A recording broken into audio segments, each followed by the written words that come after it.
When a routine traffic stop turns into a career-defining moment, a police officer's worst assumptions collide with a truth he never saw coming. His target is the man who holds his future in his hands. The sun was starting its descent over the streets of Sacramento, painting the sky with streaks of gold and amber. Eric Porter was on his way home after a long day at the office. His sedan hummed softly as he adjusted the air conditioning, eager to shake off the day's stress. The radio played faintly in the background, a soothing antidote to the bustling city streets. He approached a yellow light, slowing down just as it turned red.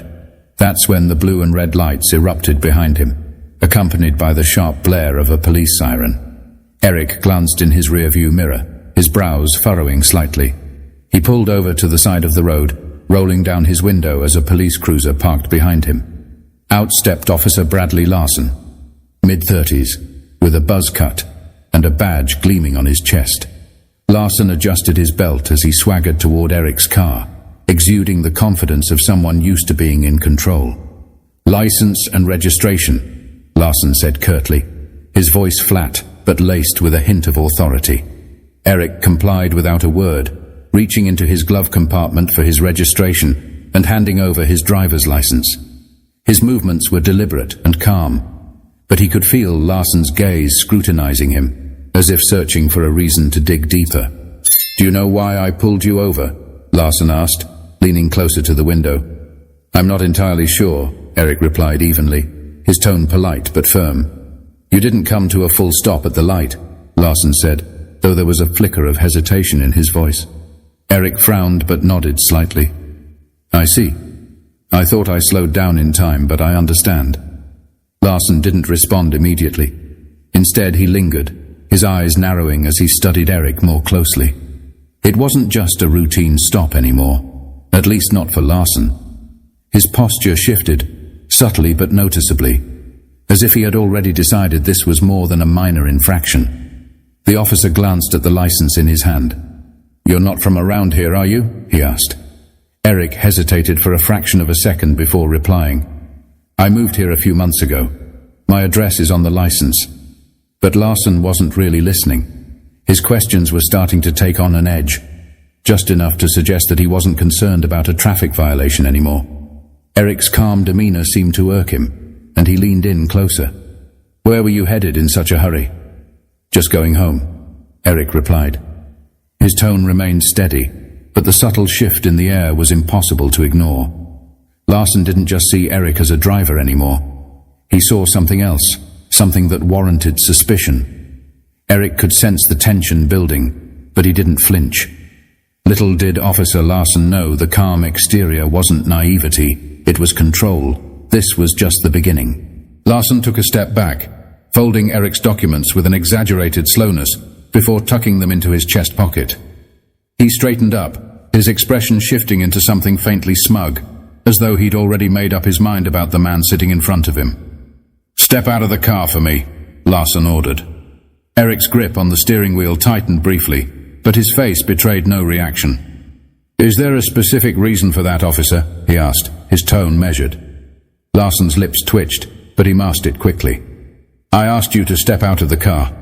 You don't want to make this harder than it has to be." The threat hung in the air, unspoken yet unmistakable. Eric exhaled slowly and opened the door. As he stepped out, Larson's eyes flicked over him, sizing him up. Eric stood a little taller than the officer, his shoulders broad, but his demeanor unthreatening. His tailored suit suggested professionalism. His polished shoes hinted at someone meticulous and careful. Yet, none of that seemed to matter. Larson gestured toward the front of the car. "Hands where I can see them." Eric complied, his movements calm and deliberate. "Is there something specific you're looking for, officer?" Larson smirked faintly. "Just routine. We've had some incidents around here. You can never be too careful." Eric turned his head slightly, locking eyes with Larson. "Incidents involving men in business suits driving sedans? Or does this have more to do with something else?" The question landed like a punch, and for a moment Larson's composure faltered. He straightened up, his hand drifting toward his belt, more reflex than necessity. "Watch your tone," he said, his voice hardening. "I'm simply asking a question. Eric replied. There was no defiance in his voice, just a quiet firmness that seemed to unsettle the officer. Larson leaned closer, his eyes narrowing. You seem awfully familiar with how this works. You got something to hide? Eric let the silence stretch for a beat before answering. No, officer. I just believe in being clear about the reasons for an interaction like this. Transparency, you know. Larson scoffed, but didn't reply. He stepped back, pacing a small circle in front of the car. The dynamic was shifting in ways he couldn't quite grasp. Eric wasn't reacting the way most people would. There was no fear, no stammering, no nervous fidgeting. Instead, there was control, poise, and an unsettling calm that put Larson on edge. You seem pretty confident, Larson muttered, almost to himself. Like you think you know what's going to happen next. Eric didn't rise to the bait. Instead, he tilted his head slightly. Confidence isn't the issue here, officer. Respect is. Larson froze for half a second before turning back to face him. The smirk was gone now, replaced by something sharper, almost defensive. He opened his mouth to reply, but the words didn't come out. Eric's composure was throwing him off balance, and he didn't like it. As the silence stretched, the tension between them felt electric, and Larson was starting to realize this wasn't going to play out the way he'd expected. But instead of backing down, he doubled down. The real test was about to begin. Larson tapped his fingers against the holster on his belt, his frustration barely concealed. He wasn't used to being challenged, especially not by someone who looked like Eric. His gaze flicked back to the sedan, as though searching for a justification he hadn't yet manufactured. Turn around and place your hands on the hood, Larson said, his voice clipped. I need to check for weapons. Eric raised an eyebrow. Weapons? He repeated, his tone incredulous but still measured. Do I look like someone who's carrying a weapon? Larson's jaw tightened, and for a moment his composure cracked. I'm not going to ask you again. Eric hesitated, a flicker of something unreadable passing across his face. Then, without a word, he turned and placed his palms flat against the hood of his car. Larson approached, the crunch of his boots on the asphalt breaking the uneasy silence. The officer patted Eric down in quick, rough movements, his hands lingering a little longer than necessary. It wasn't just a search. It was an attempt to assert dominance, to provoke a reaction. But Eric didn't flinch, didn't stiffen, didn't so much as shift under the invasive scrutiny. You're clean, Larson muttered, stepping back. The admission sounded begrudging, like he was irritated that he hadn't found anything to justify his suspicion. Eric turned to face him, his expression calm but his eyes sharp. Of course I am, he said simply. Now, officer, if you're done. I'm not done, Larson interrupted, his voice rising slightly. The words tumbled out too quickly, betraying his need to stay in control. You seem to know a lot about what I can and can't do. Care to explain why? Eric folded his arms, his posture relaxed despite the tension crackling between them. I've had my fair share of interactions with law enforcement, he said. Let's just say I've learned a lot over the years. Larson's eyes narrowed. That's so? You a lawyer or something? Eric smiled faintly. Or something. The ambiguity in his answer seemed to irritate Larson further. He stepped closer, invading Eric's personal space, his voice dropping to a near growl. Listen, you think you're smarter than me? Think you can talk your way out of this? Eric met his gaze evenly, unflinching. I don't think anything, officer. I just believe in fairness. And so far I'm not seeing much of it here. The words hung in the air like a challenge, and Larson took the bait. Fairness? You think fairness is what this is about? People like you always? He stopped himself abruptly, the words lingering like smoke even though they hadn't fully escaped. Eric's expression didn't change, but something about his posture shifted, a subtle but unmistakable signal that he'd caught exactly what Larson had left unsaid. People like me, Eric repeated, his voice soft but charged with meaning. Larson bristled, stepping back as if realizing he'd just crossed a line he couldn't uncross. You know what I mean, he muttered, though his tone lacked the conviction it had moments earlier. "I think I do," Eric replied quietly. His calmness wasn't passive anymore. It was razor-sharp, cutting through the pretense like a blade. "And I think we both know this interaction stopped being about a traffic violation a long time ago." Larson opened his mouth to respond, but the words didn't come. For the first time he looked uncertain, like he wasn't entirely sure how to proceed. The balance of power was shifting, and for the first time, Larson was on shaky ground. But the moment of reckoning was still to come, and it would be one he'd never forget. Eric's voice broke the heavy silence, steady and unyielding. "Officer, I think it's time you know who I am." Larson's brows knitted, his irritation resurfacing. "I don't care who you are," he shot back, though the faint crack in his tone suggested otherwise.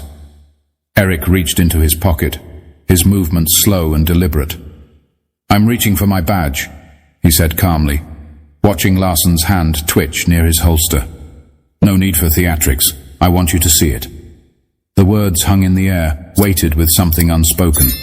Larson's eyes followed Eric's hand as he pulled out a leather wallet and flipped it open, revealing a gleaming badge. "Eric Porter," Eric said, his tone as casual as if he were introducing himself to a neighbor. "Head of Internal Affairs, Sacramento Division." Larson froze. His eyes darted to the badge, then back to Eric's face, searching for some sign that this was a joke. But there was no humor in Eric's expression, only quiet authority and a hint of disappointment. "Internal Affairs," Larson repeated, his voice cracking slightly. "You're—" "Yes," Eric interrupted, saving him the trouble of finishing the thought. "I oversee officer conduct. My job is to ensure that the people wearing this badge uphold the integrity and values it's meant to represent." Larson's face paled, his confident demeanor unraveling in real time. He took a small step back, his hand falling away from his belt, as though the weight of his own authority had suddenly become too heavy. Eric took a step forward, closing the gap Larson had instinctively created. "Do you know what the most troubling part of this interaction has been, Officer Larson?" he asked, his voice calm but piercing. Larson didn't answer. He looked like a man who had just realized he'd walked into quicksand and had no idea how to escape. "It's not the profiling," Eric continued, "though that's bad enough. It's not the baseless escalation either.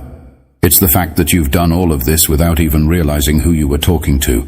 You assumed that I wouldn't know my rights, that I wouldn't understand the laws you're sworn to uphold, and why." Larson opened his mouth, but no words came. Eric's gaze bore into him, unrelenting. "Because I didn't fit your idea of someone deserving respect," Eric finished for him. His words weren't angry, but they carried the weight of an indictment. "And that's not just a problem for me, officer. That's a problem for everyone you encounter in this uniform." Larson's shoulders sagged slightly, the full weight of Eric's words landing squarely on him. He glanced down at the badge in Eric's hand again, as if it might somehow disappear if he didn't look too closely. Eric stepped back, giving Larson a moment to breathe, but his voice didn't lose its edge. "Here's what's going to happen," he said. "You're going to take a step back, return my documents, and think very carefully about what you say next." Larson's lips parted, but he hesitated, clearly debating whether to push back or comply. The hesitation cost him. "And then," Eric added, his voice lowering slightly, "you're going to hear from me again. Not as a driver you stopped on the side of the road, but as the man tasked with deciding whether you're fit to wear that badge." Larson swallowed hard, his face reddening as the weight of the moment sank in. He reached into his chest pocket and pulled out Eric's license and registration, his hands trembling slightly as he handed them over. Eric took them without a word, tucking them into his wallet. He stepped toward the driver's side door of his car, pausing with one hand on the handle. He looked over his shoulder, meeting Larson's gaze one last time. "Remember this, Officer Larson," Eric said. "The badge doesn't make you better than anyone.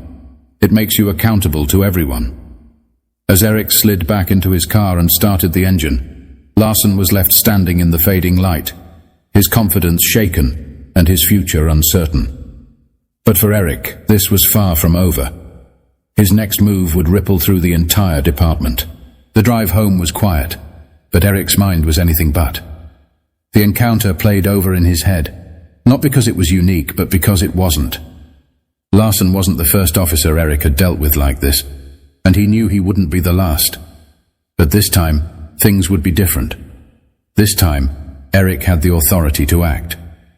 The next morning, Eric sat at his desk, the early sunlight streaming through the blinds of his office at the Sacramento Police Department's Internal Affairs Division. A file sat open in front of him. Officer Bradley Larson. His record wasn't spotless. Minor complaints of unprofessional conduct, excessive stops, and vague misunderstandings that had never been properly addressed. Eric leaned back in his chair, his fingers steepled as he thought about the broader implications. Larson wasn't an anomaly. He was a symptom of a deeper problem, and Eric wasn't interested in putting a bandage on a bullet wound. A knock on his office door interrupted his thoughts. His assistant Linda stepped in, holding a stack of reports. "Morning, Mr. Porter. I've got the summary on last month's misconduct cases. Also, Chief Daniels wanted me to remind you about the department review next week." Eric nodded, taking the files from her. "Thanks, Linda. Can you also schedule a meeting with Chief Daniels for this afternoon? There's something I need to discuss with him." Linda hesitated, sensing the weight in Eric's tone. "Of course," she said, before slipping out of the room.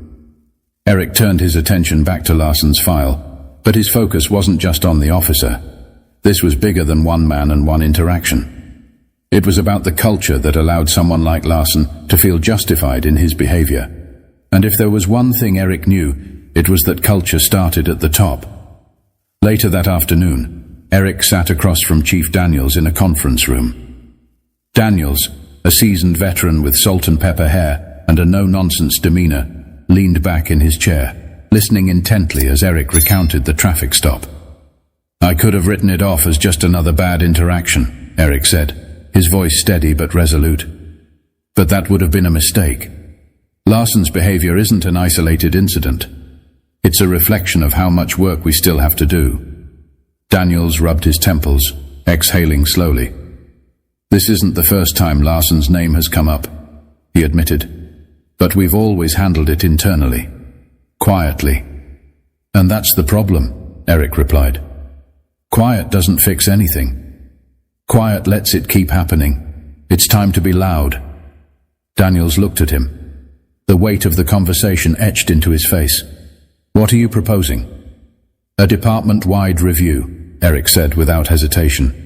"Not just of individual officers, but of our training, our protocols, our accountability systems. We can't keep sweeping this under the rug. If we don't hold ourselves to a higher standard, how can we expect the community to trust us?" Daniels leaned forward, his hands clasped on the table. "You're going to ruffle some feathers with this." "Good," Eric said simply. "It's about time someone did." The following weeks were a whirlwind of meetings, interviews, and reports. Eric worked tirelessly, compiling data, speaking with officers, and holding public forums to hear directly from the community. The Larson incident became a catalyst for change, a turning point that forced the department to confront its flaws head-on. Larson, for his part, faced an internal hearing. Eric made no secret of his involvement, sitting across from Larson during the proceedings and watching as the officer squirmed under the scrutiny. The hearing resulted in a suspension, but Eric knew the real victory wasn't in punishing Larson. It was in preventing the next Larson. Months later, Eric stood at the podium of a community event, addressing a room full of officers, city officials, and local residents. He spoke not of blame, but of responsibility, of the shared duty to create a system that worked for everyone. His words weren't just a call for accountability. They were a promise of change. "Justice isn't just about catching the bad guys," Eric said, his voice resonating through the hall. "It's about making sure the people sworn to protect and serve do so with integrity, fairness, and respect for everyone they encounter. That's the badge I believe in, and that's the badge we're building here, together." The applause was thunderous, but Eric didn't linger on it. For him, this wasn't the end of the story. It was the beginning of a better one. As Eric stepped down from the podium, he glanced at the faces in the crowd, some skeptical, some hopeful, but all listening. He knew change wouldn't come overnight, but it would come. And for now, that was enough. If this story resonated with you, share it with someone who needs to hear it. Let's start the conversations that matter, the ones that lead to change. Subscribe to our channel for more stories like this, stories that challenge us, inspire us, and remind us of what we're capable of when we stand for what's right.